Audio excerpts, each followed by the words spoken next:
TV Telugu ప్రపంచాన్ని గడగడలాడించిన corona మహమ్మారి మర్చిపోకముందే మరో ప్రమాదకర వైరస్ హంతా ఇప్పుడు వార్తల్లో నిలుస్తోంది. ఇటీవల ఒక డచ్ క్రూయిజ్ షిప్ లో ఈ వైరస్ కారణంగా 3 ప్రయాణికులు మృతి చెందడంతో ప్రపంచ ఆరోగ్య సంస్థ WHO తీవ్రంగా స్పందించింది. 23 దేశాలకు చెందిన 149 మంది ప్రయాణికులు ఉన్న ఆ షిప్ లో వైరస్ ఆనవాళ్లు కనిపించడంతో ఆయా దేశాలను WHO అప్రమత్తం చేసింది. హంతా వైరస్ ప్రధానంగా ఎలుకల ద్వారా మనుషులకు సోకుతుంది. ఎలుకలు మూత్రం, లాలాజలం లేదా విసర్జితాల ద్వారా ఈ వైరస్ వ్యాప్తి చెందుతుంది.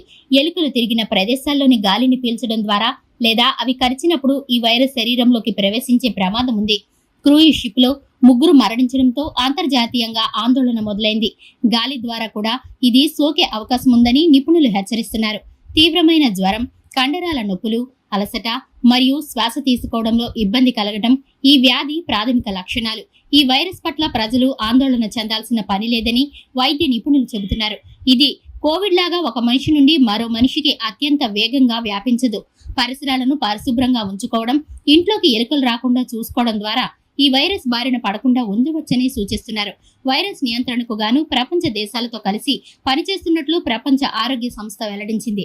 ముఖ్యంగా ఓడరేవులు, విమానాశ్రయాల్లో నిఘా పెంచాలని ఆదేశించింది.